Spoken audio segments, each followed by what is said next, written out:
Thanks for calling the Beards and Sundries hotline. You've reached Anthony. Leave a message after the beep. Hi, yes, I'm calling from your local BodaBox distributor. We're just calling to confirm. It appears your BodaBox order this month is about 5 pallets larger than usual. Just calling to confirm that. On a side note, I just want to say I really enjoyed this last week's episode. I'd probably give it 5 out of 6 balls. I mean, let's face it, one of the hosts is clearly, not going to mention names, but they're clearly a gumball short of a 2-pack. Again, love the show. Can't wait to listen on Monday. You guys are my Monday morning relief as I sit at my desk and slave here at the BodaBox factory. Again, love the show. Keep it up. Have a good one.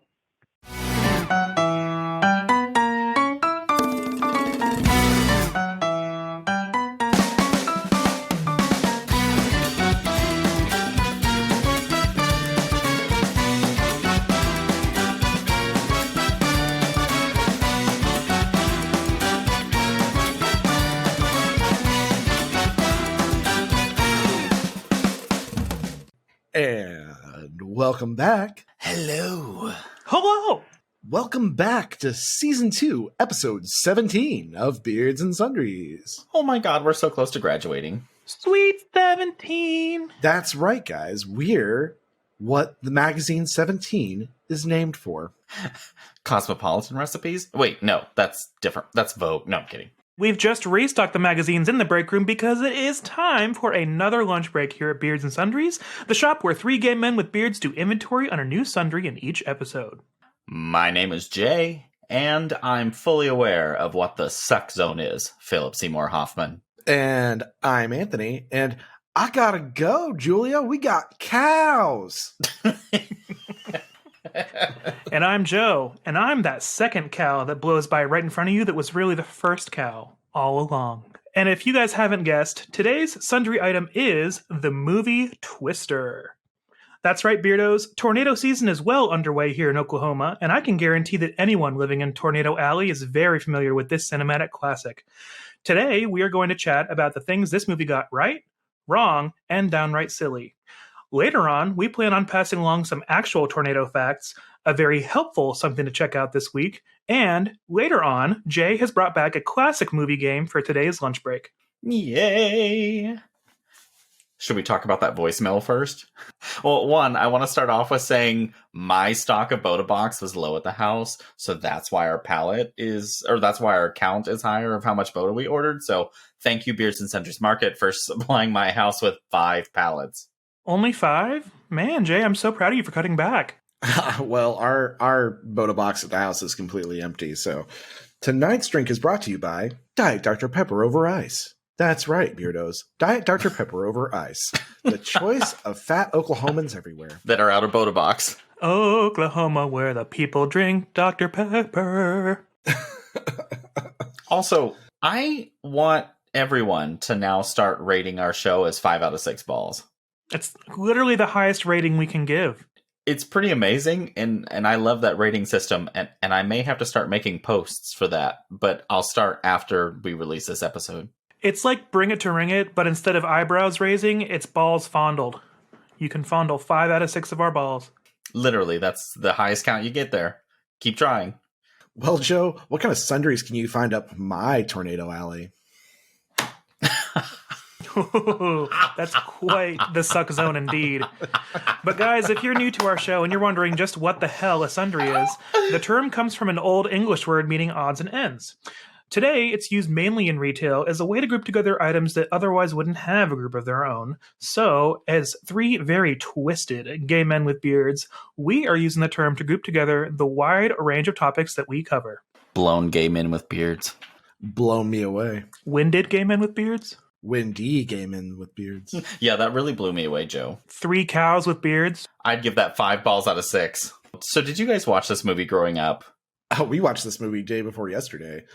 But yes, I did. It's required viewing in this part of the country, but yeah, I watched it a couple times when I was younger, for sure. Twister is a, Tornado Alley classic. I think I watch it on an annual basis. Every spring, I'm like, it's time for Twister. I have to watch it.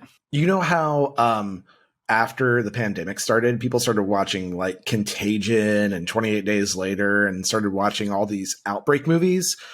It's sort of like that, but constantly here because Twister's been out since 1996. And so every year you can watch Twister and get prepared for tornado season. That's right. It's April. Time for Twister. Or just watch how chaotic it can be and unrealistic it could possibly be. Oh, I know. Mm-hmm. I mean, we'll talk about that here in a bit, but the sheer number of tornadoes in this movie is so absurd. Oh my God. To have a day with that kind of outbreak is honestly rare. Rare? It's cinematically rare. It's almost like a movie. As in, I literally don't believe it. Because I think in 1999, when that giant F5 blew through Moore, Oklahoma, just south of the city, I think that was a day that was on record with how many tornadoes broke out in just the state of Oklahoma. It's not common to have that many tornadoes break out. Especially in western Oklahoma, right? Like, the conditions kind of start there, but tornadoes don't typically... I mean, of course, there's a few, but typically they don't really form that far west, right? I always thought they started right in Texas Panhandle. Yeah, it's somewhere around there. Honestly, as climate change occurs, the western part of Tornado Alley continues to move a little bit more east. That is true. It does seem like it's moving east. And science has proven it, that Tornado Alley seems to be shifting eastward, which we've noticed these past few years with Mississippi, Louisiana, and... Well, just with these storms the past few weeks in Arkansas. Yeah, exactly. A lot more in Mississippi, too. I started thinking Oklahoma was starting to lighten up, and then all of a sudden last Wednesday, the 16th, I think, we had several tornadoes blow through the metro, like where I live, so... And yet in Tulsa, we remain untornadoed. And there I was, 2 French 75s in, deciding to drive home in the middle of a storm. Now, Beardos, if you don't know, the best way to drive home while tornadoes are occurring is to use the tornadoes to whip your car around using wind so that you can fly through the air and get home faster. I watched Apollo 13 when I was a kid, and that's how I got the idea to slingshot my car with the tornado. Right. Yeah. Oh, did things not work out with Kirby? You had to get a Twister instead? Yeah. Space is a lot more expensive.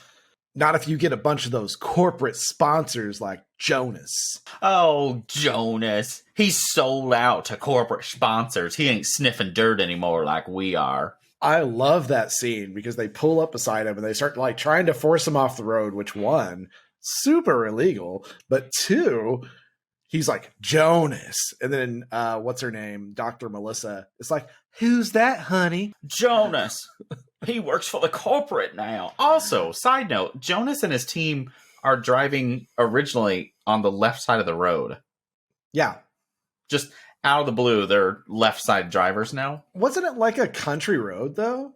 Yeah. Yeah. But I grew up in the country, and my brain never went, I'm going to drive on the left side of the road in a caravan style. No, definitely not. That's a great way to get into an accident. Yeah, I was gonna say they were gonna pass him, but like that was a long line of vehicles to pass with a long line of vehicles. Yeah.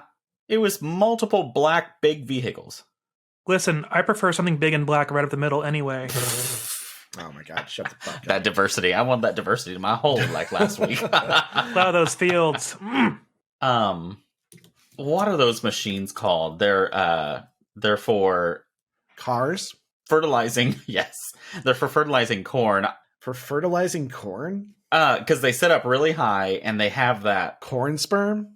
Is that what it's called? No. That's definitely what it's called. It's Anyways, 100% corn sperm. I wasn't really paying attention. And then I'm like, wait, he said sperm. Anyways, it's a machine that sets up really high. It's got really large wheels, and the center of it sets up super high, because what it does is it goes over corn. Are you talking about the watering things that they use? Like the giant watering, I can't remember what they're called, but they sit in the fields and they spin and water the fields? The big giant circular things? No, I think he means like a tractor-ish kind of situation. Yeah, it's a tractor, but... Corn tractor. Seems inferior to corn sperm. It does not have the juice. Anyways, there was a tractor that used to sit up really high. And I thought literally you could drive under it. I thought the intention of it as a kid was that it set up so high so that way you could drive under it. I just lay under it like this. Give me the old Krispy Kreme curtain. That was not supposed to last as long as it was because I thought my brain would remember what it's called, but... Anyways, back around to Twister. Kids don't drive on the left side of a country road. Actually, children, drive on the left side of the road with your Play-Doh. Isn't that the scene also where they like pushed him off they pushed him off the road and he went into the ditch and then ran over all that piping? All that loose piping. When Jonas first shows up, yep. Yeah, because they end up at that roadside shop at the cafe, and that's where he runs in, or that's where he actually talks to Jonas, who because he sees the little machines that are coming out of Dot instead of Dorothy. They'll never get that into the sky. And they're square instead of circles. And then he's like, well, let me enlighten you people. This thing's got satellite radar. These are cubes instead of spheres. They'll definitely go up higher. And if you look really closely during that scene when it pans over to Jonas and you look all the way on Jonas's right, your left on the screen, you'll see Jake Busey sitting over there with his sunglasses on. Like, never in my life recognized that. Looking like PC Principal from South Park. Yeah, he's wearing a hat and like Oakley's? Yep. It's very Republican Facebook profile picture. It's very Oklahoma. Because this was filmed in Oklahoma. Yes, it was. It was actually filmed up in the northern part by closer to Enid, Canton, Waukeeta, because that's mentioned all over the movie. It was filmed up in that region, I think, because I used to live up there, so I always was like recognizing the road names they would talk about. And Enid was mentioned in the movie a couple times with the tornado warnings. The drive-in scene, the famous drive-in scene, was in Canton. That's when they find out that it hit Waukeeta. But the funny part is, Waukeeta, according to Google, is 1 hour and 30 minutes away from Canton. And they said they can make it in an hour. Which, if they were rushing, yes, of course, because they were going to rescue Aunt Meg. But they had to encounter some roadblocks and debris on the way. So I don't know how much of that was movie magic or not. Not if they used the tornado to sort of shoot around and launch themselves faster, Joe. We talked about this. That's right. It's the suck zone. It was actually pulling them faster. While Oklahoma is not as large as Texas or, say, California, they made it seem like these tornadoes were all within, like, I don't know, like a Tri-City area. And it's like, oh, we got to get to this one next. Oh, it's time to go to this one 20 minutes later. This state's pretty large and flat. We're not nearly the physically biggest state, and it is exhausting to drive around the state. And I kind of need you to know, because there's lots and lots of straight lines. That a lot of times storms blow in a lot of cells up a line because they're literally following a front. And so every storm that's creating a tornado is usually several different storms down the line, and it could stretch clear from the top of the bottom of the state. They did touch on that a little bit, whereas the storms were going diagonally, you would say, on the front. Rabbit was their navigator, and he was reading the maps, folding maps, because it was before the time of GPS and cell phones. Don't fold the maps. There's a big old crease through Wichita. There were a whole lot of, sudden right turns onto a country road, and then the whole scene where they're going through the field, and they're like, where's the road, Rabbit? And he's like, what? And they're like, the road, Rabbit! And then they come up on the highway, and they almost T-bone Jonas's party, and it's like, you hear this, Ferrari air horn coming from a Suburban, and you're like, what the fuck is that? It's like, free! And I'm like, what? No. Suburbans don't have that horn. And it sounds like somebody's at, a NASCAR race just going... with their stupid air horns. It was terrible. And then the audience, you're supposed to be like, ha-ha, a taste of your own medicine, Jonas. Now you're run off the road. Yay! Payback's a bitch. So I actually, before this movie came out, one of my, I really wanted to be a meteorologist. And to the point that I actually went to meteorology summer camp when I was in third grade. I mean, this movie made me want to be one. I thought it'd be awesome. You gotta admit, it does look pretty fun and exciting. They do glamorize it a lot. And when I was 18 and 19, I storm chased some, and now I wouldn't do it. But one time, I knew there were tornadoes headed towards Pawnee, and I lived in Glencoe, and I jumped in my car and went to go get Sonic cheeseburgers in Pawnee because that was the closest Sonic, and so I could storm watch. That is the most Oklahoma thing I've ever heard you say, and I love it. Well, I think that movie made you think that you were just going to constantly run across tornadoes the whole time and that they would just be That's right around the true. corner. And then actually getting involved in it, you're just like, I am driving hours to chase after this storm that they usually pop up decently fast. So I'm trying to guess that there's a tornado at this storm. They portray it as such where they're having this conversation when they have just escaped death with this close brush with a tornado, right? They're having this reconciliation kind of conversation, and then one of the assistants over in the group is like, you guys, we got another one, it's forming up. And I'm like, okay, so we can't even have like a recap of this tornado because 12 more are already popping up over here. And it's sensationalist, and barring any future climate change for the worst, they just don't happen that often and that close together. For this being such a fond movie in my memory, the more and more I think about it, the more and more I think it's really poorly written. The more I've aged, and every year that I watch it, it's now just turning into a nostalgic love and not I really think this is a great movie, because now I'm like, well, that can't happen. Or it's not even the realism. I'm okay with suspending belief, but Jesus. Especially when the house that's ripped off its foundation and rolled completely intact onto the middle of the highway. Oh, yes. And they drive through it. And if you notice, like in some scenes, pictures are still on the wall. we're going in! And chairs are still... Sitting on the floor that's sideways. Yes! They drive up the stairs sideways, of course, the way they did the camera angles. But somehow this truck... I still can't even... It jumps into the house, basically. Well, yeah, Jay, it's a Dodge Ram. Goes up the stairs and then launches out the window. It's a Dodge Ram, which... It's unstoppable. Fun fact, after this movie released, they used to sell Dodge Rams about 410,000 units a year, and it jumped up that year to 480,000 after the movie released. Oh my God. Marketing! My dad, it wasn't influenced by this movie because he bought it before it, but our family did own a 1995 Dodge Ram at one point. Yep. Was it red? No, it was a white base model, but I learned how to drive stick shift on it, and that motherfucker was unforgiving.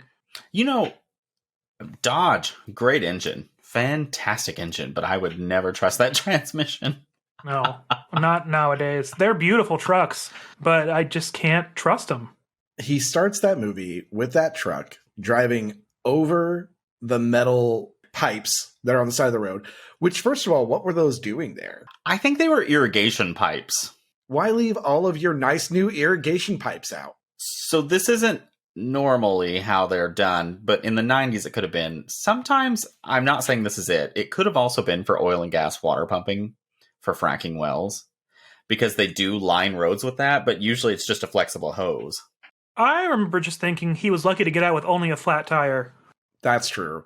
But that truck went through so fucking much to the point that I just thought, like, there's no way this truck is still running by the end of this movie. Oh, and to build on that, Anthony, when he goes, liability only, Yes. I said, what the? That's the stupidest thing you have done in the entire film, was to get liability protection in Oklahoma on a brand new truck. I had That's full coverage exactly on my what I car was when I saying. first moved here, and it was a fucking Chevy Prism. I've always had full coverage because I need money if it dies. Or if it gets, I don't know, murdered. Hailed on. That's the most realistic thing that can happen to you here. Yes. And when you say hail, I had a friend in Stillwater who a big hailstorm went through and ended up totaling her car, and she just collected a $6,000 check and cashed it and just kept driving the car with hail damage on it. Yep. But it's funny how, as an adult, every time she's like, does that truck have full coverage? And he's like, liability only. And I'm just like... Adult me was blown away by a tornado of disbelief. I was like, you're a meteorologist and your wife, or soon-to-be wife, is a doctor. You can afford full coverage. You didn't get full coverage as a former storm chaser? Maybe you should have gotten some corporate sponsors like Jonas. Corporate sponsors. Jonas. He sold out. But it's the same adult me that also watches Home Alone. And I'm like, what the fuck does this dad do to have this kind of money to buy a trip to Paris for the entire family? Yeah, it's early 90s. You could afford everything. Oh, that's right. Wages were the same And inflation was much lower. I'm sitting here thinking that even after Jonas got sucked up in that tornado and the Suburban exploded, somewhere someone got the insurance check for that Suburban and they said, full coverage. Thank God we had those corporate sponsors. Wait, no, hang on. Thank God we had those unnamed corporate sponsors. And I said, which sponsors? Your cars are all solid black. And I was going to say Dodge, but then they had Suburbans too. So like, what the fuck? Which they didn't have the Durango yet because it was still 96. I think the Durango came out in 98. So they didn't have a large SUV yet, I don't think. Because they didn't have a competitor for the Expedition. That's right, folks. We're about to learn about weather. Weather. Sponsored by Weather Cubes. That's right. I got all these little weather cubes in this jar. They're going to fly up better than those spheres that she has over there, jar. dumb bitch. I can't believe you made balls. We made cubes. Stupid idiots. And our cars match colors, so you know we're a family. I also love that they made them have the spheres as though those would be less technologically advanced. Look how advanced they are. And spheres can get more jammed while coming out of the container. We've all played Crossfire. Crossfire! You get caught up in the... Those spheres are going to jam. You're going to have to slap the fucking Dorothy on the ass before it'll let all the spheres go out. Yeah, didn't you watch the movie, Joe? What movie? Twister, the whole movie, where they were all like, get it to go up there. Oh, it won't go. In that one scene where she's like, we still have time. And she's picking them up off the ground. And he's like, you're obsessed. You don't look at what's right in front of you, Joe. What are you saying? And Melissa's with the umbrella like, she flies up in the tornado. I was going to get the advanced warning system first. Like the evil witch from The Wizard of Oz. And your little Wizard of Oz reference is perfect because Joe and all their little machine was called the Dorothys. So it's Dorothy 1 through 4. And Jonas's was called Dot. That's right. And they did it in Roman numeral. And I remember as a kid, I was like, Dorothy I. Dorothy I. Dorothy I. I don't get this. Dorothy? I, Robot? I also remember watching that as a kid and being like, wow, what a smart idea. Somebody in real life should do that. Do we have time to talk about the first tornado where he destroys her truck? Oh my God, yes. We have all the time in the world for that. Bill's first run-in with the brand new truck. He has, he's following them because of the divorce papers and such. But they decide that they're going to go follow them, chasing the first tornado of the film. And how does he get in her truck? I can't remember. They stop for something. Or was this after they're running with Jonas? Jonas made them crash the truck, and then they left from there because the tornado was coming. Yep, went to get the tire fixed. And then he said, follow us in the truck, and she dropped the lemonades off the truck because she was in a hurry to get in the truck, and Melissa was in the truck behind them. And then he's driving super slow in her truck, and she's just going nuts. So he's like, tighten your seatbelt, and he yanks the strap. And then starts chasing after this wildly quick tornado. There's that one part that I like when they're driving and he starts to veer off the road a little bit because they're arguing. And she goes, can I drive? And he goes, no. And she goes, then would you? And he goes, whoa! And swerves back onto the highway. Because I think they're about to hit a combine on the side of the road. No, they're going to hit a corn sperm. Oh, yeah, corn sperm. Excuse me. Corn spermer is actually what it's called. It spreads the corn sorry. sperm. The technical term. The technical sperm. Ah. So then they find that tornado, and so they leave the team behind, as they tend to do. And then he turns into is it like a ditch that he starts going down? I think it's a drainage ditch of some sort. And they hit that dead end, and they get out of the truck, and then they have to brace under that bridge, but then it sucks her truck up out of sight. Then what happens? Do you guys remember? Oh, yeah, because the tornado dissipates. She's like, where's my truck? And then it lands like right in front of Melissa. And she's like screaming. She's like, oh, raspberries. She swerves around it.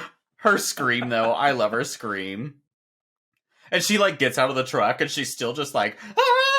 And Philip Seymour Hoffman's character. She's like a fucking Muppet. She's like, wah, wah. He runs up and he's like, that was awesome! You dodged the truck! Awesome! Rewatching this movie, I thought that I thought that Philip Seymour Hoffman had a lot more lines and a lot more dialogue in this movie. And rewatching him, just like, no, he's just full of fucking one-liners. He's full of one-liners, and he just appears at the most random moments. But those moments are really defining. So then they reconcile, and then Joe decides that they're going to go off in his truck because eye for an eye, I guess, with her truck getting totaled. But this sequence was so strange to me still because, like, she just starts taking random stuff out of the truck, and I'm like, so we're not going to call State Farm? Which, although I guess that truck, as old as it was probably fully paid off and probably not insured. But also, they just leave it, and then you never see it again. So some cop had to come up on it. It's got to be registered at least. That thing is orange stickered on the side of the road, and you can still find it on that road. That's probably true. They just slapped the orange sticker on there, and they just left it there. She probably had one. Just, all right, done. There's a cutscene where Joe's in the car, and she's like, hello, my truck was thrown in a tornado. What? And she's like, oh, I guess I'll have to come get it. And they were like, man, we didn't say it was thrown in a tornado. We just said we found it wrecked. Is your name Joe Harding? And she's like, my car was in a tornado. That's Dr. Joe Harding to you, which I won't remind anybody about during the fucking movie. Oh, yeah, but that poor truck went through so much, more than any Dodge Ram could ever handle. Oh, for sure. Getting spun around on that one little highway whenever they're by the water spouts, which was purely for effect. When a massive electric pole lands on the bed of it right next to the cab, that should have just completely totaled that truck and bent it in the middle. You don't drive away from that. No, and it like dented the edges. I kept thinking about how many times the struts of that truck should have given out. Seriously. Well, Anthony, it's funny you mentioned the cow scene because that's probably, I would argue, the most iconic scene of the film. Oh, so let's talk about that part for a minute. I will argue that, but we will talk about, we'll come back around to it. Even the cow was in the Twister ride at Universal Studios. Yeah, it was. I think if you haven't seen the movie, that's probably what you know this movie for. For sure. Oh, absolutely. It's up there with Hasta La Vista. It's such a kind of morbid scene because it's two tornadoes on two opposite ends of this road in water, but there's still a random cow just being thrown around in it. They seem like really small tornadoes for a cow to get picked up, but I could be wrong. That's where I'm at. These were not huge. Cows weigh a lot. Yes. It's definitely unrealistic for me. Yeah, if that cow is being thrown through the air, there is a strong chance that truck would not be on the ground either, especially if it's being thrown through the air that easily. Exactly. And the cow was kind of floating pretty slow for being tossed around in a tornado. And alive. No. You gotta get her running before you start running.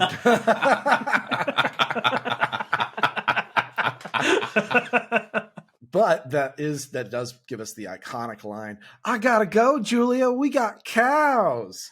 It's such a great scene for being the most unrealistic, I feel, in the film. It really is, but I also love that they give Dr. Melissa all these ridiculous phone calls to take while she's in shots. I love those. You're not going to have this baby the old-fashioned way, even if you stand on your head. No, she didn't marry you for your penis. But she didn't marry you only for your penis. Oh, okay. She didn't marry you only for your penis. I was thinking of the scene when they were in the restaurant and Joe went up to the counter while Melissa was ordering the lemonades. And Joe was like talking to her, and Melissa's like, you're still in love with him, aren't you? And she's like, I'll take her check too. and then it cuts real quick to the waitress, and she's like, oh yeah, the side eye. Oh my God, it was so funny and so trashy small town Oklahoma. I loved it. One thing I will give this movie that it fucking nailed was all of the extras. Oh, absolutely. Absolutely perfect.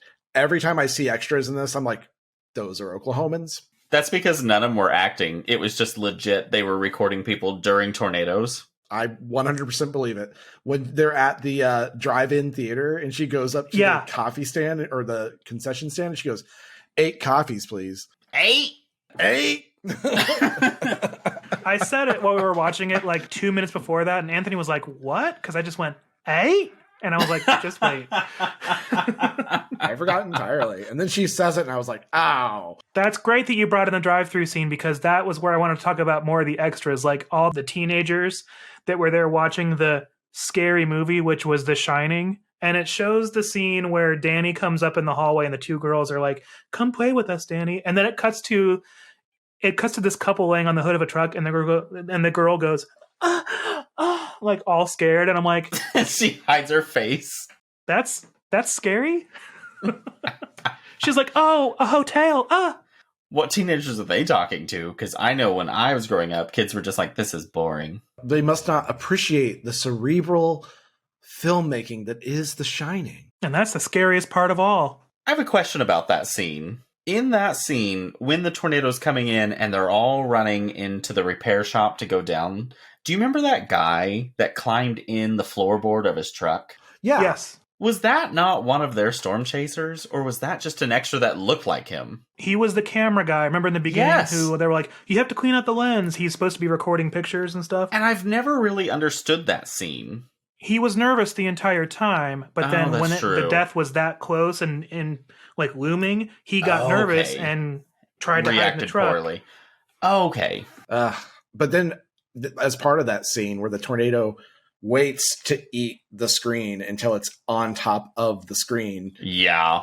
and I'm just like, that's not how tornadoes work. I need all you listeners to know that don't experience tornadoes. That is far from what happens, especially with a tornado that large. Tornadoes aren't like lava where it won't hurt you until it touches you. Tornadoes will suck you or blow you like a lot earlier than that. And that is why I love tornadoes. This is why during this time of year, during tornado season, I'm always very flush and I'm just so worked up and excited. I'm just like, come on. I'm always standing out on my back patio, completely erect, pants down. But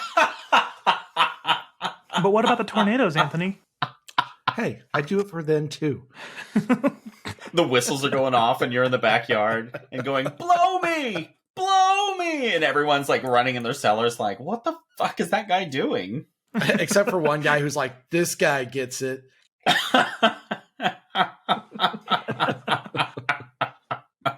Which that, honestly, a true Oklahoman, you understand that that's how tornadoes work. You go outside with your drink and you stand there and watch the storm until you know that your life is in danger. And then you go hide somewhere. And I have a method of, is this tornado an interior room tornado? Or is this tornado I need to go down into my cellar tornado? Or is this a watch from my porch tornado? Or is this a watch on my porch tornado? Or from my garage, because I have a TV in my garage, so I'll watch the weather. That's fair. And it's drier in there, probably. Well, and my storm shelter's in there, and so, whatever. I will say, though, Joe, I will challenge you that the cow scene may not be the most iconic or memorable scene from this movie. I think the very ending scene is what people remember most about this film. When Helen Hunt and Bill Paxton are inside of that little hut after they run through the little garage, and of course, like, they're farmers, so they have all the sides and stuff. And finally they make it to the little like well house, and they wrap the belt around the little pipe that's sticking up in the well house. That $12 Kmart belt. The only thing that saves them from being sucked into this F5 tornado. I talked to my coworker about this today, and he literally said, "Oh, I don't remember anything about that movie except for the scene where they wrap the belt around the pipe, and that's what saves them from the tornado." These pipes go 30 feet down. It's our best chance. It's not the pipe that I'm not worried about. It's everything else. Don't you lie. You're always worried about the pipe. Well, if it's in the wrong spot, but yeah, that He's usually worried about the ball bearings. just the one ball. Usually the bare balls.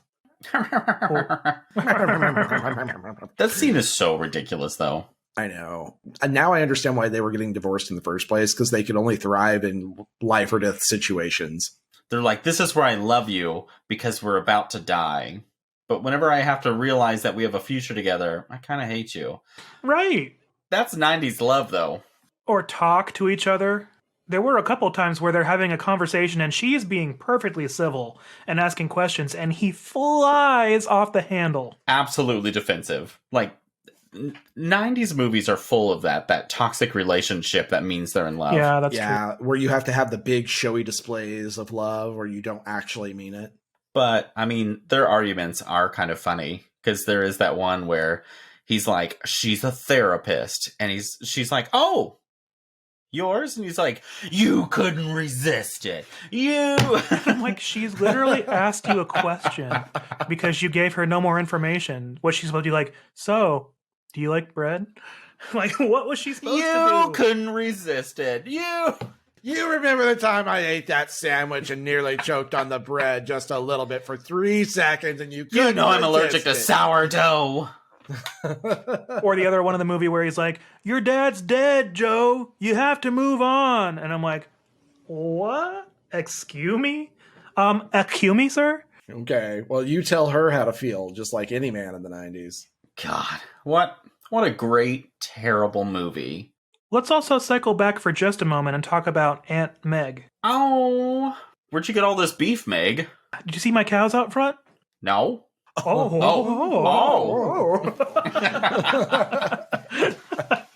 I'm like, damn, bitch. Just out there like, your breakfast and your breakfast. Well, she makes that steak and eggs in the same cast iron skillet, and it stresses me out because I'm like, those don't cook at the same temperatures, and also, you shouldn't be cooking eggs in the cast iron. Now that I think about it, you're right. I don't even think I've ever acknowledged that. I was more just focused on the fact that she's making steaks on the stove, because I just used to do it on the grill. It is a good scene, though, also because it kind of cements this relationship that she has with all of Joe's colleagues, all kind of friends and everything, because they're like, ooh, Aunt Meg, we got to go to her house. We need food, and everyone freaks out. And it's also a good moment for Joe to have a good moment with Aunt Meg, where it's like, what's she say? Like, no matter how hard you try, you'll always be beautiful. And she kind of like, he didn't keep his talking end of the to her bargain. to try to talk her sense into her or whatever, talk some sense into Joe. I feel like Aunt Meg, and probably she's the most effective one of these, but she's still just sort of a plot device to drive the moral of the movie home. Don't get divorced. Well, she's just she's the wholesome, every person that you love. She's very warm and caring, but then the tornado comes to get her. Well, no, but then Melissa, whenever they're running to the next tornado, Melissa's like, well, it's a pleasure meeting you. And Meg's like, likewise, you better run. And then like pushes her. Yeah. She's like, okay, yeah, great. Get out of here. Get off my property, bitch. I'm Team Joe. Hashtag. Yeah. And then the tornado's like, the tornado's going to Wakita. Oh no, Aunt Meg. So that's right. The tornado that just hit the drive-in was in Canton, Oklahoma, and then it moved up, and then either that one or another one hits Wakita, like either I think it was right that then one. or right after. Yeah, it went right up and hit Wakita, so then they freak out and they go to rescue her. They do rescue her, and it's a fun little action scene, especially the scene where the TV slides down and the only thing holding it in is the coax cable. That's a really interesting scene because it really actually puts you on edge. It's probably the most realistic, but not feeling scene. I like it because it actually feels like there's some urgency. The only reason it didn't feel realistic to me is if you rewatch that scene, that TV is setting right next to a armchair, and the armchair faces away from the TV, and it's sitting directly on the floor. So, like, it's really just, why would your TV be there? I mean, the tornado could have blew the table out from under it and turned the chair. Not in that other house. In this movie, I believe it. So they've saved the day in Wakita. Everything's fine. And now it's time to move on and keep chasing the storms because Meg gives her that one little push. It's like, finish what you started. Keep on going. But that's where things get heavy-handed, is that Meg's like, Joe, I didn't have any warning. The sirens went off and it just hit. And I was like, oh my God. Oh my God. Oh no. And then there's the scene where she's like, you gotta stop this. You gotta do something. That's right. She does that. And I'm like, yeah. Helen Hunt is not solely responsible for predicting tornadoes. No, but Aunt Meg gives her that final kick in the tits that she really needs to kind of get it going. Yeah.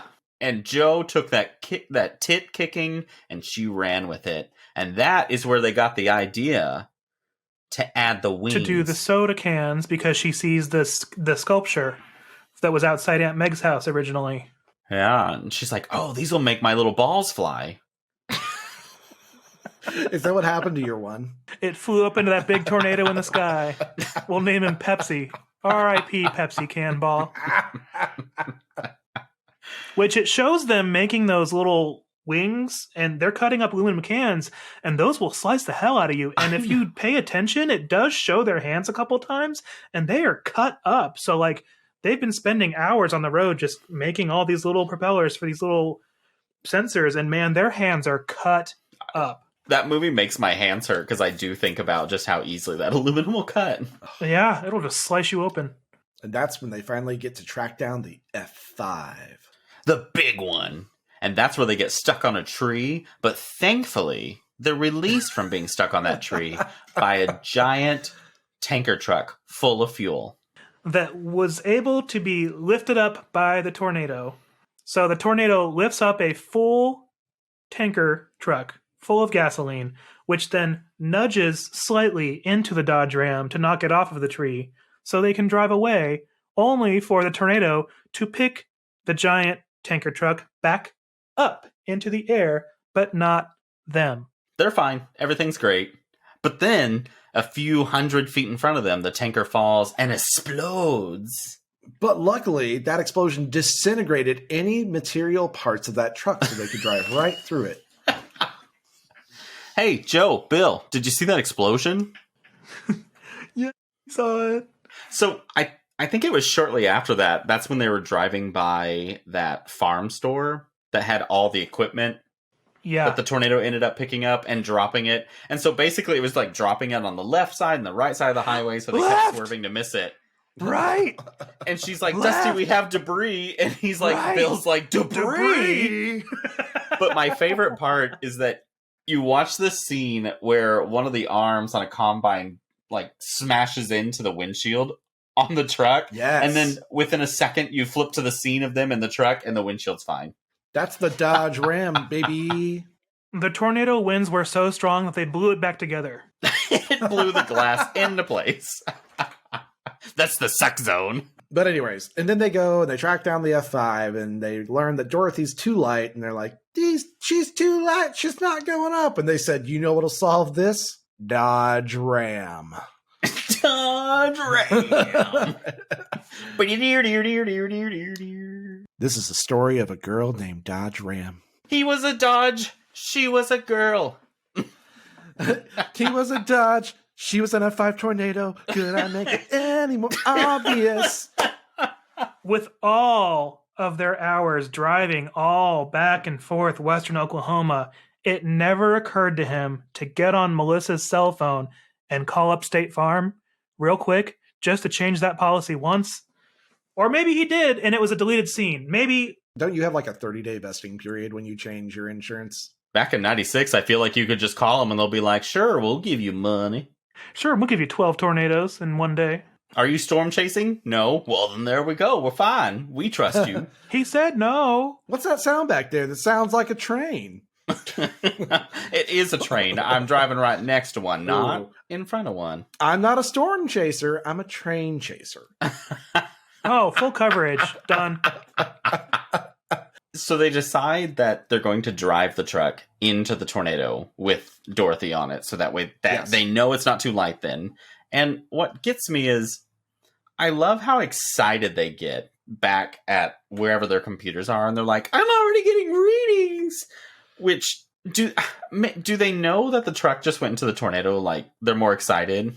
That's what I don't understand is I don't think they see that the truck goes into the tornado. Oh, that's right, because they are trying to tell them, because apparently by their readings, they can already tell that the tornado is about to shift directions. But there's no radio anymore because the truck's gone. Which, in reality, Bill Paxton could have done that by, like, licking the air. He did, didn't he? He's always like, it's going to change direction. He could have just picked up some dirt in the cornfield and let it filter through his fingers, and he's like, it's about to turn north-northeast. And then you see the tornado start to come towards them because it starts eating up corn stalks. And I'm just like, by the time you stood up, that's it. You would have been sucked up already. But movie magic, they start to run away towards this farm. They should have just laid down, but whatever. But then they go to the barn, and then there's all the tools in the barn, and then they go to the shed, and bingo bango. Who are these people? Yes, Jay. They run in this barn and there's all these farming tools and they're sharp steel instruments. And Joe goes, "Who are these people?" And I looked at Anthony and I was like, "Farmers. Those are farming tools. That's farming equipment. You're not visiting from New York City. You should know what farming tools are." Those are shears. That's called a dummy stick. Those are there's a lot That's of a things scythe, in there. Yes, Yeah. There's a lot of things I recognize right off the bat. I'm like, okay. You just dodged 100 pieces of fencing that should have impaled you, but okay, let's worry about the scythe. Listen here, doctor. But then they survive, and they go on to love each other for... At least the rest of the afternoon. And now, looking back, what a terrible fucking great movie. I kind of want to watch it with all three of us. And, they have their first fight immediately after things calm down about who's going to do what with this data. Why do you have to be so difficult? You. And now they're down to what now? They're down to, like, the bus, the camper truck, and, like, the van with the lights on top. Aren't they, like... And Dusty's hat. And Dusty's hat. His old vintage OU hat. What a film. I love how Bill Paxton's like, "Can you just stop being a woman?" That's basically what the undertone of what he said was. And then Helen Hunt pulled out her 10-inch dick. And she said, "Fine, I'll stop being woman." Pulls her dick out and just slaps it on the table. And he's like, "God damn it, that's bigger." She's like, "Who are these people?" Yeah. And then I pop around the corner and I'm like, "How did you get two? I only have one." And you have a fence post through your head. God. Anyways, is it time for a commercial? No. It might be time for a commercial. If we haven't sold you on this film, if you haven't watched it yet. Oh, I should have probably said this at the beginning. Spoiler alert. It's 1996. We talked about this before. Oh, no! And now, for a word from our sponsor, Corporate Sponsor. Hi, my name is Generic White Male Name, CEO and Cultural Officer of Corporate Sponsor. We here at Corporate Sponsor strive to improve your life with strategic and impactful funds distributed through supply chain paths that impact internal and external stakeholder business dynamics. With our streamlined processes, we find the most holistic alignment for future sustainability while delivering a home run for our impact on the customer journey. This is done through our keen efforts of utilizing the optionality that's available to us today. We incentivize the next generation of life with an ecosystem of KPIs that no competitor could match. So come join our team, and you can synergize with some of the best other generic forms of corporate drones that drill down to our core competency. So join us today at Corporate Sponsor, because generic corporate, it's what we're good at.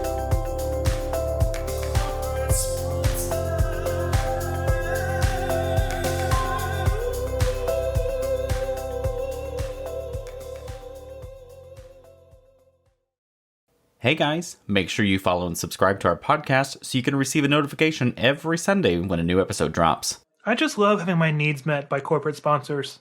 I'm glad that they donate to my cause because of their corporate sponsorships. It's really nice how well they synergize with their sponsors that they partner with. They really just know how to get down to the bottom line and make things work for my hectic life. Corporate Sponsor really makes XYZ thing possible for me. Corporate Sponsor really knows how to grab the low-hanging fruit. My favorite part about corporate sponsor is they sponsor, but don't require any logos to be shown anywhere at all. Corporate Sponsor is consumer friendly, possibly. Corporate Sponsor's my daddy. Corporate daddy, sponsor, is always fair and just. Thanks as always, Corporate Sponsor, for the generic amount of money you donate to us. Thanks, corporate sponsor. Thanks, corporate Thanks, sponsor. Corporate Sponsor. Other sponsors are independent. Nope. This sponsor is corporate. And I like that. Well, does anybody have something to check out today? So, I do. So this week I decided to actually, because we're talking about severe weather and tornadoes, I decided to actually talk about going to redcross.org. And you can also search up Red Cross Oklahoma. On April 18th, we actually had a couple tornadoes that hit the metro and did quite a bit of damage. on several homes. Shawnee's High School, which is the east part of Oklahoma City's metro and all. So I decided that it'd be nice to do something to check out on Oklahoma's Red Cross. So maybe you can help donate. Obviously, Red Cross has been around for years. Everyone knows what Red Cross is, so I don't really have to explain what it's for. But yeah, that's my something to check out this week. Thank you, Jay. I think that's a really great point. Beardos, if you guys have any sort of extra donations to make, especially during the storm season, go to the Red Cross. It will help families who have been displaced by severe weather. And there's been several recently. Well, then, Jay, do you have any Beardo submitted sundries for us this week? So I do have a couple. First, I'm going to start with a voicemail that I thought I was originally going to use as an opener, but it was such a good description about last week's episode that I thought I would just play it for user content. So here's a voicemail we received. Hello, Beards and Sundries Market. This is Catherine from Wisconsin, formerly from West Virginia. I was just calling after last week's episode. I think this was the first time I've had a nice mental health revelation while listening to a podcast. Jay and Anthony, you guys hit it right on the head, and I discovered, the real reason of why I actually have anxiety in, stores and restaurants, and the fact that it's actually related to my weird people-pleasing tendencies. So if you guys could just send me the address of the Beards and Sundries Market, and I can send you guys a check to cover that session, that would be great. So, but in all honesty, I love the podcast. I look forward to it every week. It's great to hear you guys. So if you guys are ever up in Wisconsin and you're looking for someone to show you around and feed you as much cheese as you can possibly eat, you just let me know. And special shout out to Joe. Love you, miss you. But you guys have a great day, and thanks for the podcast. Bye. Oh, that was so nice. I really enjoyed that voicemail a lot. Catherine, I miss you so much, and I love you. I hope you're having a great time in Wisconsin. The podcast copay is $35 if you have insurance. If not, then that'll be $150 per hour. We bill by the hour you've listened to the episode. And the address is 901 Redwood Creek. We have your IP address. Don't worry, we got your bank account and routing number, Catherine. But in all honesty, thank you so much. We really thank you very much. That was so sweet. I didn't know she was a beardo. I love whenever we discover new beardos. So, hey, beardos, call us. Let us know that you're a listener. Yeah, seriously. And let us know if you also have social anxiety due to your chronic people-pleasing, because we can relate. Also, I need you to know, if you have social anxiety about phone calls, which I do, I don't answer the phone. There is no risk that I'm ever going to touch it because I hate phone calls, first of all. And second of all, the phone is on Do Not Disturb. So you do not have to fret about me ever seeing it. It's not going to ring or be answered. I just check voicemails every so often. So please call. I've loved these voicemails. Give us a call. The number is 405-999-2242. On top of the voicemail, we also, I'm just kind of skimming across a couple TikTok comments because this week I posted the video regarding last week's episode about testing yourself for testicular cancer. And there was a point where Joe was reading off that you need to move your penis out of the way and check your testicles. And you were like, I'm doing it right now. And Joe's like, he's doing it off camera.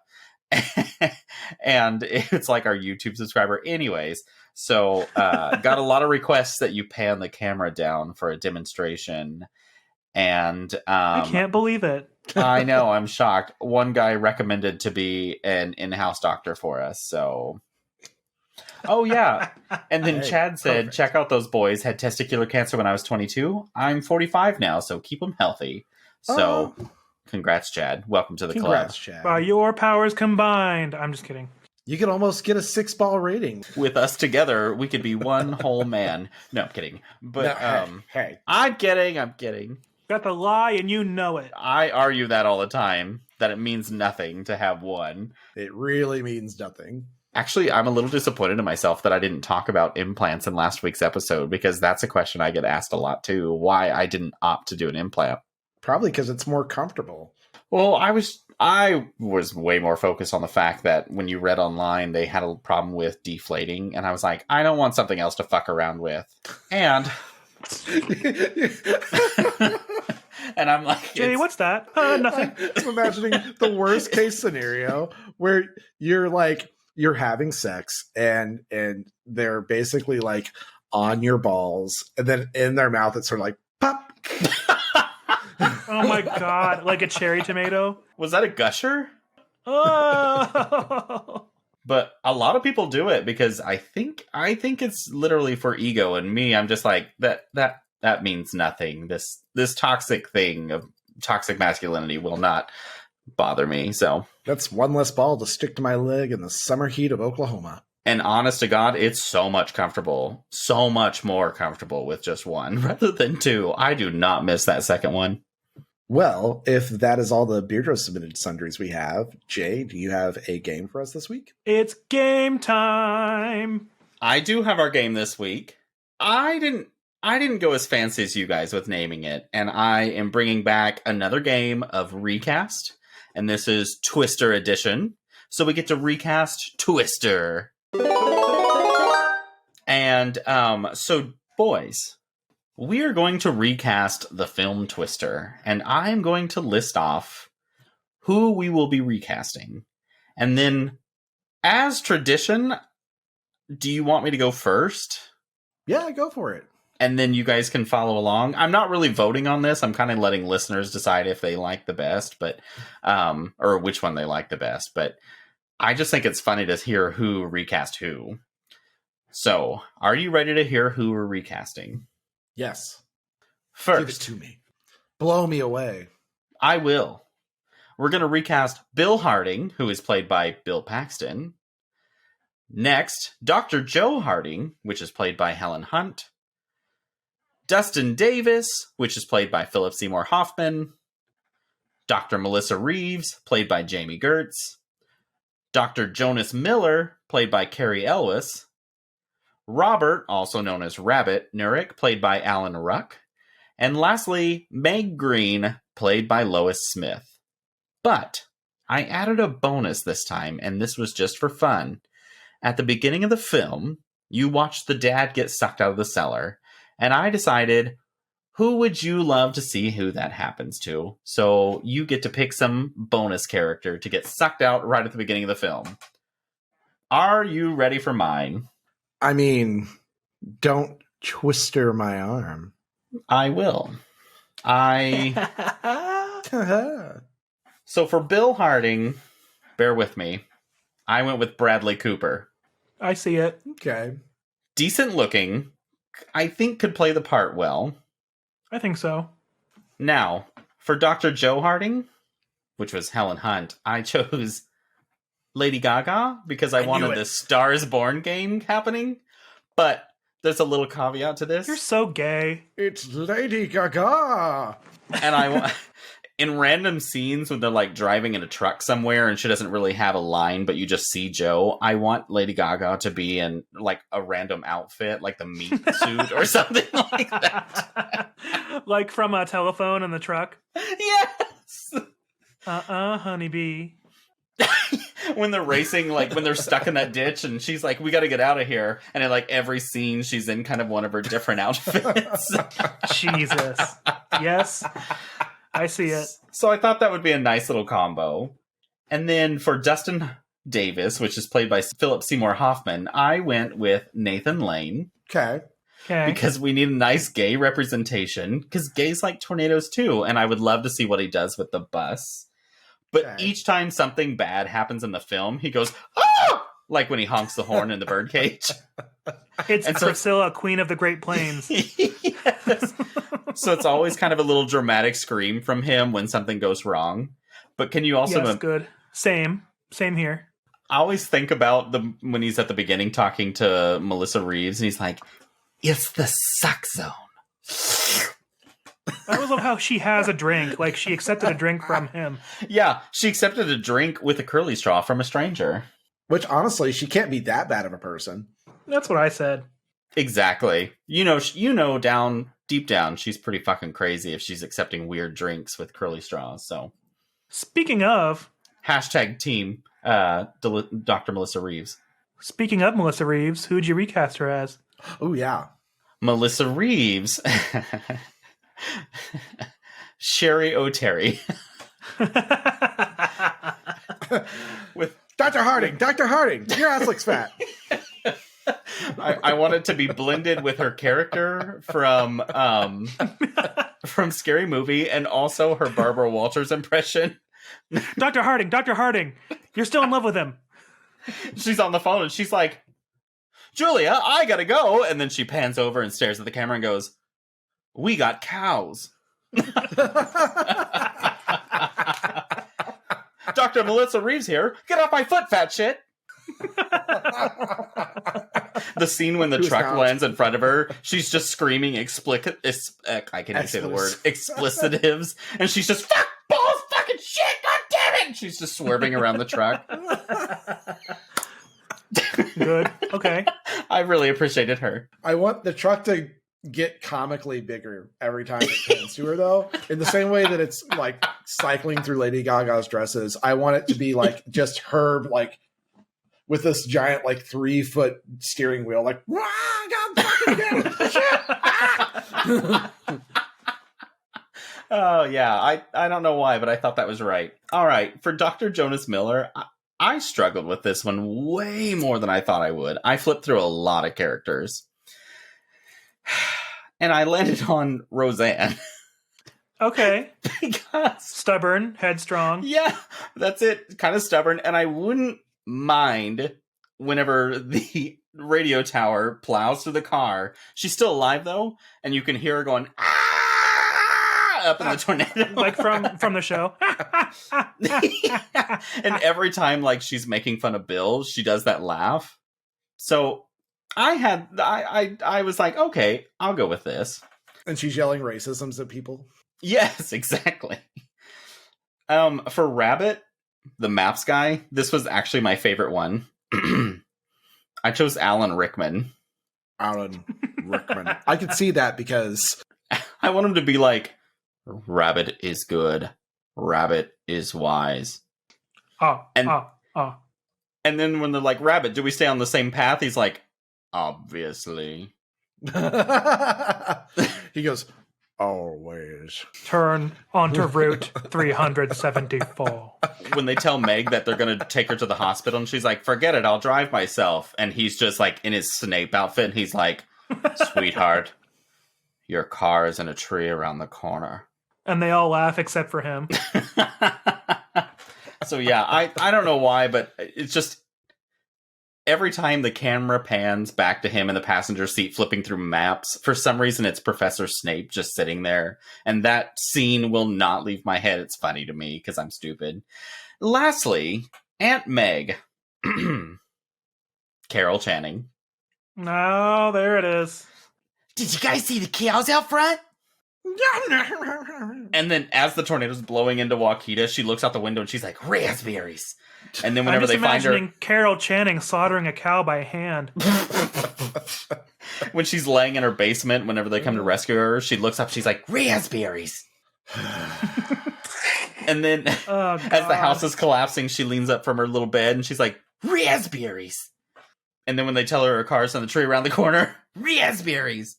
Now, would you like my bonus person who gets sucked up at the beginning of the film? Absolutely. Yes, 100%. Mike Lindell, the MyPillow guy. Ooh, Yeah. good. I want him to be standing at the door telling everyone that the election was stolen and he has all the proof, and then all of a sudden he just gets sucked out. I want to watch him be thrown around in 300-mile-per-hour wind and flapping against a tree constantly. So that is my recast. Very good. Fantastic. At one point, I almost had John Travolta as Edna Turnblad and Hairspray as Aunt Meg. That would Damn be you, fun. Adele Dazeem. Welcome to Waukita. Oh, oh, oh, oh, oh, oh. Well, Joe, do you want to go next or you want me to go next? I can go ahead and go. Okay, go for it. All right. Well, then I'll go ahead and go next for my Twister recast. I started out with Bill Harding, played by John Krasinski, which I kind of went the same route as Jay, kind of handsome, fatherly figure, kind of masculine, You mean daddy? knowledgeable. Yeah, daddy. But then you could like imagine him being kind of wild in the past, but kind of reserved now because he's going to be a meteorologist. Yeah, So that was my choice for that. And then, so next for Dr. Joe Harding, I picked Brie Larson because she gives me kind of the same energy as Helen Hunt 96, where she's this, kind of smart, strong female character, smart, knows what she's talking about, and she could pull that off flawlessly. So I picked her for that, so I thought that would be a good choice. And then for Dustin Davis, I picked Jack Black because he God. That's a good choice. The same amount of chaos. He's got that kind of look. He can pull off kind of the crazy, all over the place, kind of wacky energy, and I can definitely see him driving a school bus. So I thought that'd be a good pick for that kind of energy and energetic character for him. Why do you keep casting hot people? I'm feeling so bisexual right now. Oh, don't worry. They're not all hot. Don't worry. This is number 4. So number 4 for Dr. Melissa Reeves, this is where I not only recast, I also rewrote and I put a plot twist in the film. So for Dr. Melissa Reeves, I recast her as Halle Berry, but Halle Berry as Storm from X-Men, where it turns out that she was causing 25 tornadoes in one day in Oklahoma. Do you know what happens to a meteorologist when it gets struck by lightning? So it turns out that Halle Berry, Storm, was causing all of these as a test to see if Bill Harding would be faithful and stay with her and not get drawn back into that lifestyle. But then he failed. So the real winner, and as men tend to do, was Dr. Melissa Reeves. Different ending altogether. Okay, so moving on. For number 5, Dr. Jonas Miller, I picked recently fired CNN anchor Don Lemon because, just like Dr. Jonas Miller, he's past his prime. Ooh. Now, if you guys haven't heard about Don Lemon, he was under fire for having some remarks about Nikki Haley, saying that she was a woman and past her prime, because he said that women are in their primes, in their 20s, into their 30s, and maybe into their 40s, which is impossible because you can't run for president in the U.S. until you are 35 years old. So, according to his definition, there will never be a woman in her prime running for president.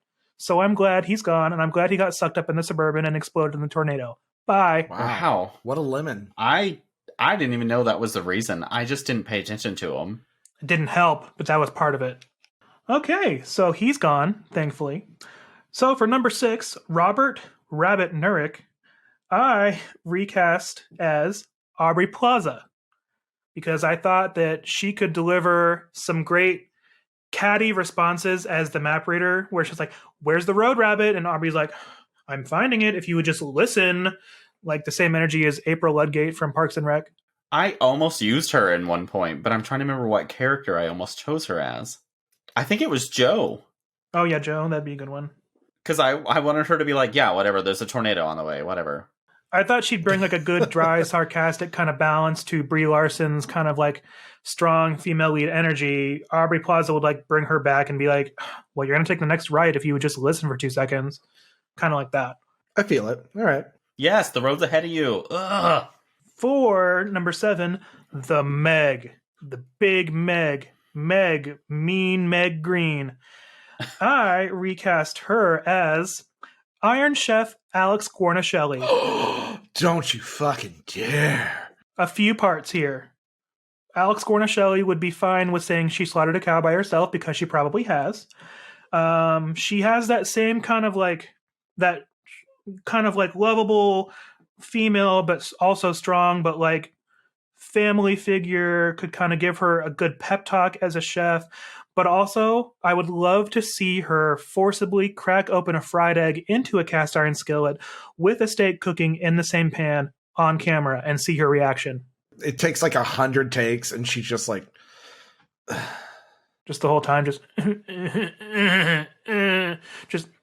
like more strained every time. It's her rolling her eyes uncontrollably. Yeah. So that was my main reason for that one. I thought that'd be fun. And then for number 8, our bonus, the father in the beginning who gets sucked up into the EF5. I cast him as Will Poulter, which you guys want to Google to remember who he is. I love Will Poulter. Why would you do this to him? So I chose Will Poulter because, if you guys probably know, he can kind of be known for his eyebrows. And I thought it would be fun if the tornado sucked off his eyebrows first and then sucked up the rest of him with the door as like his final saving grace for those eyebrows. Your film actually felt pretty normal, and then suddenly it turned into like Sharknado with his eyebrows being whipped off. You did Will Poulter so dirty. He's such a great actor. I really like him. I didn't say he was a bad actor. I just said I don't like his eyebrows, and I want them to get sucked off first. So hateful to gingers. Ah, wow. What a podcast for you to be in then. Wow. Anthony, are you ready? Yeah, I'm ready. I went a little bit of a different direction because once again, when we were texting about this, we talked about keeping these silly. So everything's a little silly. What? Mine wasn't? For Bill Harding, originally played by Bill Paxton, I recast Michael Cera. I thought about using him for one of mine too. Oh my god, yes. Oh, well, geez. Oh, well. Oh, God. Oh, well, I just smelled the dirt. Gosh. Oh, Did you get him to sign the divorce papers? Oh, well, yeah. gosh. Well, geez. oh, gosh. Oh, gosh. She said she was going to do it. Just little Michael Cera behind the wheel of a Ram, just trying to see over the steering wheel. Liability only. Yeah. Oh, jeez. Oh, wow. And to play alongside him for Dr. Joe Harding, I chose to recast Kristen Wiig. I thought would be a really fun Joe Harding.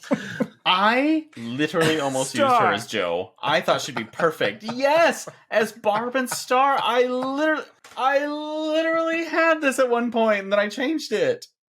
How funny! Where is my truck? Yeah, so I thought that'd be really fun pairing to have Michael Cera and Chris. And then I'm imagining that last scene where they're both like belted onto the pipe, and the tornado is like pulling them, and the whoa, and then Kristen Wiig's being outrageous, and Michael Cera's like, oh gosh, oh geez, oh no, oh you should hold on to that belt. Oh wow. And to recast Dustin Davis, I actually chose Ric Flair. Oh my god. Because I wanted him to be the world's biggest hype man and just be like, woo! All the time. He's the extreme. Woo! I literally, Ric Flair, I don't know why I laugh hysterically, but one of my friends who now lives in Boston, I am in her phone as Ric Flair. I could see it. Yeah. I can definitely see that. So I thought it'd be fun to like have Ric Flair back there hyping up Michael Cera's Bill. He's the extreme. Woo! Ric Flair back there. Woo! It's the suck zone. Woo! To recast Dr. Melissa Reeves, I decided that she needed to be a little bit more anxious and went with Shelley Duvall yet again. I love casting Shelley Duvall in roles. Oh God! She's not even holding the cell phone; she's just using a butcher knife the whole time. She's just in the back, and she's like, ah! Ah! The tornado keeps throwing axes at her through the door. Just through the door, yeah. So for Dr. Jonas Miller, I just remember we were watching it, and I immediately thought, oh, here's the stereotypical villain. Like, he's just the bad guy. They really had to make him out to be this, like, generic antagonist. And I thought, who better to amp that up than Bela Lugosi himself as Dracula, as Bela Lugosi. So I want to suck your house up into the air. And so, like, he's driving by in the SUV, and he's like, Jonas, and it pans over, and he's just his eyes up, the whole like vignetting around him while like the bright light is shining directly on his eyes, and he's just all the windows are like limo tinted. Yes, exactly like this. And so he's just constantly Dracula the entire time. Now that you both have said yours, for a long time, I had Danny DeVito's the penguin character as Jonas. That would be a really good one, too. And he was like, everywhere he was waddling. I want it to be Bela Lugosi as Dracula as Bela Lugosi, so that his crew is constantly reminding him that he can actually like get out into the sunlight and that he's not allergic to garlic. For Robert Rabbit Nurick, I recast Jennifer Aniston as Rachel from Friends. You gotta roll the maps. Fold the maps. You just gotta roll them. It's the highway. Phoebe. And I thought that would be a really fun change of pace there. I appreciate that, yes. Yeah, you're welcome. For Meg Green, I really I wanted to swing for the fences with this one, and I went with Nathan Lane in drag. Nice. Very good. Yeah, I thought after seeing him in the Birdcage, I was like, who better to play Meg? So, like, the same look and outfit and everything, but just Nathan Lane? He shows up in that outfit with his 5 o'clock shadow, yes. I want him to be in drag as Meg and not his drag from the Birdcage. I want him to be like Meg, but with like... Right. Okay, so Meg, but just Nathan Lane instead? Meg, but him. Oh, I love it. One of us should have cast Ina Garten as Meg, so that way it could have like panned off into the end of one of her episodes where after she's done cooking steak and eggs, she looks up at the camera and she's like, how fabulous is that? If you can't slaughter your own cows, store-bought is fine. So I had her first before I switched to Alex Gornishelli. So I did think about Ina, I just didn't stay with her. I had to throw Carol Channing in somewhere, and that was where I wanted to land. You absolutely had to, and I'm glad you did. So my bonus one, the dad who gets sucked up by the tornado at the beginning, I chose James Corden because I just want to see his chunky, dunky, stupid face getting sucked into a tornado. Chunky, dunky. I thought you were going to do that, and I'm glad you did. Well, that was fun. A+ recasting job, guys. I can't wait to see which movie we watch. I can't wait to see which movie Joe makes me watch, because he was supposed to make me watch another one I hadn't seen this last week, but we just didn't get time to. Beardos, the list is good, and I promise we will pick one and watch one before next week. But in the meantime, Beardos, I hear the music's back on, and it's time for us to go. Boo. Go call our hotline and leave us a voicemail to open the next episode with. That number is 405-999-2242. Again, that is 405-999-2242. And just like a barn in an Oklahoma field, we are totally blown away that you guys are still here. If you want to help us out, go and subscribe to our podcast so you can get reminders every Sunday when we release a new episode. We also post frequent updates on our social media for any additional sundries that we add to the market. And don't forget to go rate us 5 out of 6 balls. 5 stars. And leave a review. We'd love to hear from you, and those ratings are what get us in front of more listeners like you. We'd be honored if you could help us grow by doing just that simple task. And each of you telling one of your real-life friends about our podcast would double our growth, and we'd appreciate it. So, go out onto our social medias, give us 5 out of 6 balls. We want to hear what your ball rating is. And tell us on Instagram, Facebook, Twitter, TikTok. It doesn't matter. Wherever you want. I respond to all of them. Please comment and make suggestions. If you have episode ideas, it doesn't matter. Send them to us. We want to hear about them because we think them up as we go. So if you give us something fun to talk about, we want to talk about it. We want to hear from you. Email us at beardsandsundries@gmail.com. So, Beardos, from all of us here at Beards and Sundries Market, make sure to love yourself. Because you already blow us away. Whoa! Bye.